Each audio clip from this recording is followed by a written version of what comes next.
ஆரணி.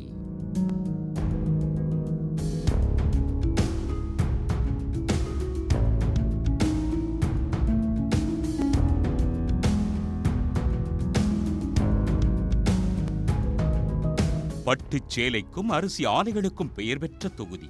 ஆரணியை சுற்றியுள்ள இரும்பேடு, முருகப்பட்டு உட்பட பல கிராமங்களில் 50,000க்கும் மேற்பட்ட தொழிலாளர்கள் பட்டுத் தொழிலை நம்பியுள்ளனர். விவசாய பூமியான ஆரணியை சுற்றி சுமார் 250 அரிசி ஆலைகள் உள்ளன. நாட்டின் முதல் பொது தேர்தல் நடந்த 1952 இருந்து இதுவரை 16 முறை நடந்துள்ள சட்டமன்ற தேர்தலில் 7 முறை அதிமுகவும், திமுக 5 முறையும், காங்கிரஸ், தேமுதிக கட்சிகள் தலா 1 முறையும் வென்றுள்ளன. தற்போது அதிமுகவை சேர்ந்த சேவூர் ராமச்சந்திரன் எம்எல்ஏவாக உள்ளார். பட்டுப்பூங்கா அமைக்க வேண்டும் என்ற நெசவாளர்களின் நீண்டகால கோரிக்கையை நிறைவேற்ற 42 கோடி ரூபாயை ஒதுக்கி திமுக அரசு பணிகளை மேற்கொண்டு வருகிறது. ஆற்காடு ஆரணி சாலையில் 16 கோடி ரூபாயில் புதிய ஆற்றுப்பாலம், ஆரணி மையப்பகுதியில் உள்ள சூரிய குளத்தில் 6,5 கோடி ரூபாயில் புனரமைப்பு பணிகள் போன்றவையும் நடைபெற்று வருகின்றன. ஆரணியை தனியாக பிரித்து புதிய மாவட்டம் அறிவிக்க வேண்டும், தொகுதியில் அரசு கலைக்கல்லூரி அமைக்க வேண்டும் என்பன உள்ளிட்ட கோரிக்கைகளை தொகுதிவாசிகள் முன்வைக்கின்றனர். திருவண்ணாமலை மாவட்டம் பெரிய மாவட்டமாக இருக்குது. இதை ரெண்டாக பிரித்து ஆரணி மையப்பகுதியாக இருக்கிறதுனால செய்யாறு, வந்தவாசி இதை மையப்பகுதி ஆரணி இருக்கிறதுனால ஆரணி மாவட்டம் அறிவிச்சா நல்லாயிருக்கும். ஆரணி தொகுதி மக்கள் எதிர்பார்ப்பாக இருக்குது. அரசு கலை கல்லூரி செய்யாறில் இருக்குது, வேலூரில் இருக்குது. கிட்டத்தட்ட 40 கிலோமீட்டர் பயணித்து மாணவர்கள் செல்லுகின்ற நிலை இருக்கின்றது. அந்த நிலை மாறணும், இந்த குழந்தைங்க பயனடையணும் அப்படின்னா ஆரணியிலே ஒரு அரசு கலை கல்லூரி ரொம்ப சிறப்பாக இருக்கும். இதன் மூலமா மாணவர்களும் பயனடைவார்கள். பெரும்பாலும் திமுக, அதிமுகவே மாறி மாறி வென்ற ஆரணி தொகுதியில் இந்த முறையும் இரு கட்சிகளிடையேதான் போட்டி இருக்கும் என எதிர்பார்க்கப்படுகிறது. மணப்பாறை என்றாலே நினைவுக்கு வருவது முறுக்குதான்.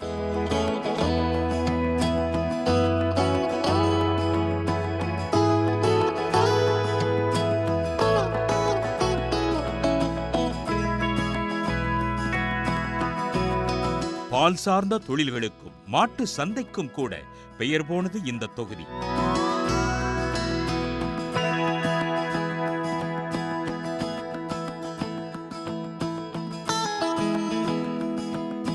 விவசாயம், கால்நடை வளர்ப்பு, பால் உற்பத்தி உள்ளிட்டவை மணப்பாறையின் முக்கிய தொழில்கள். புத்தானத்தம் பகுதியில் சிறு சிறு ஆயத்த ஆடை தயாரிப்பு நிறுவனங்களும் அதிகம் உள்ளன. இங்கு 1000க்கும் மேற்பட்ட தொழிலாளர்கள் பணிபுரிகின்றனர்.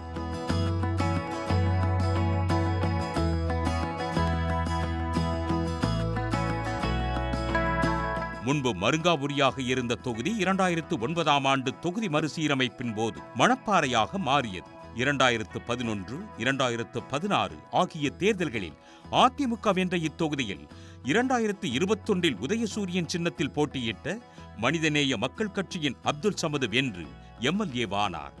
மணப்பாறையில் உள்ள மாவட்ட அரசு தலைமை மருத்துவமனை வளாகத்தில் 20 கோடி ரூபாய் மதிப்பில் தீவிர அவசர சிகிச்சை பிரிவு, 10க்கும் மேற்பட்ட இடங்களில் நெல் கொள்முதல் நிலையங்கள் உள்ளிட்ட பல்வேறு கோரிக்கைகள் நிறைவேற்றப்பட்டுள்ளன. அதே சமயம் மாயனூர் கதவணையில் இருந்து காவிரி ஆற்றில் வரும் உபரி நீரை குழாய்கள் மூலம் பொன்னியாறு அணை மற்றும் கண்ணூத் அணைக்கு கொண்டு வரும் திட்டத்தை நிறைவேற்ற வேண்டும் என்பது தொகுதியின் நீண்டகால கோரிக்கையாக உள்ளது. பொன்னியாறு மற்றும் கண்ணூத்து இந்த அணைகளுக்கு தண்ணீர் கொண்டு வந்தா மிகப்பெரிய ஒரு மாற்றத்தை இந்த மணப்பாறை தொகுதி விவசாயிகளுக்கு ஏற்படும். நிலத்தடி நீர் அதிகமாக ஏற்பட வாய்ப்பு இருக்கிறது. விவசாயம் தங்குதடை இல்லாமல் தொடர்ச்சியாக மக்கள் விவசாயம் செய்கிறதுக்கு மிகவும் ஏற்றதாக இருக்கும். அந்த ஆயத்த ஆடைகளை தயாரிக்கின்ற பூங்காவாக ஒரு ஜவுளி பூங்காக்களை அமைக்கின்ற தமிழக அரசு ஆயத்த ஆடைக்கான பூங்காவை இந்த புத்தானத்தம் பகுதியில் அமைத்து கொடுக்க வேண்டும். இதேபோல் மணப்பாறை நகராட்சியில் பாதாள சாக்கடை திட்டத்தை அமுல்படுத்த வேண்டும். ஆயத்த ஆடைகள் உற்பத்தியில் முன்னணியில் இருக்கும் புத்தானத்தம் பகுதியில் ஜவுளி பூங்கா அமைக்க வேண்டும் போன்ற கோரிக்கைகளும் முன்வைக்கப்படுகின்றன. திமுக கூட்டணியில் தற்போது மனிதநேய மக்கள் கட்சி வசம் தொகுதி இருந்தாலும் கூட்டணியில் உள்ள மற்ற கட்சிகளும் குறிவைப்பதால் மணப்பாறை தொகுதிக்கு திமுக கூட்டணியில் கடும் போட்டி நிலவுகிறது. நாகை கடற்கரை பகுதியை அதிகமாக கொண்டது நாகை தொகுதி. மீன்பிடி சார்ந்த தொழில்களும் விவசாயமும் தொகுதியின் பிரதான வருவாய் சார்ந்த தொழில்களாக உள்ளன. அனைத்து மதத்தினரும் வழிபடக்கூடிய நாகூர் தர்கா, சிக்கல் சிங்காரவேலர் கோயில் போன்ற முக்கிய வழிபாட்டு தலங்களை கொண்ட ஆன்மீக சுற்றுலா மையமாக நாகை தொகுதி விளங்குகிறது. மீனவ சமுதாய மக்களும் இஸ்லாமியர்களும் கணிசமாக வாழக்கூடிய தொகுதியாக நாகை உள்ளது.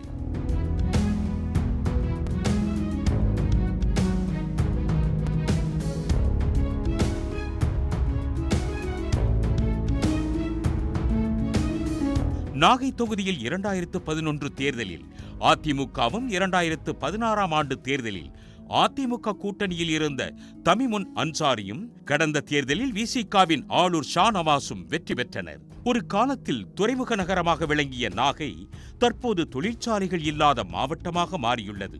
எனவே புதிய தொழிற்சாலைகள் அமைத்து வேலை வாய்ப்புகளை உருவாக்க வேண்டும் என்பது தொகுதியின் முக்கிய கோரிக்கையாக உள்ளது. படித்த இளைஞர்களும் உடல் உழைப்பு தொழிலாளர்கள் இங்கே இருக்காங்க. அப்படிப்பட்ட இந்த சூழ்நிலையில் இந்த தொகுதியில் மிகப்பெரிய தொழிற்சாலைகள் ஒன்றுமே இல்லை.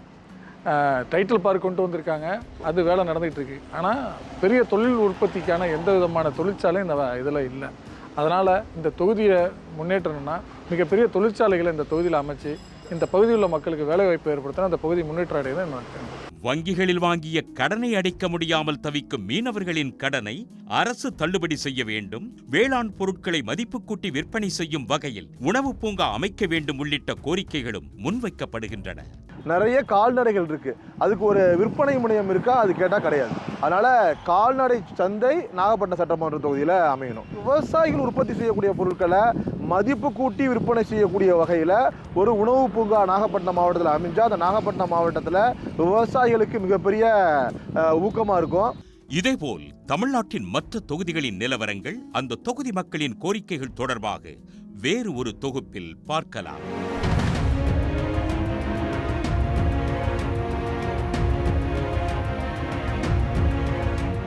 உடனுக்குடன் செய்திகளை தெரிந்து கொள்ள சன் நியூஸ் பெல் ஐகானை கிளிக் பண்ணுங்க.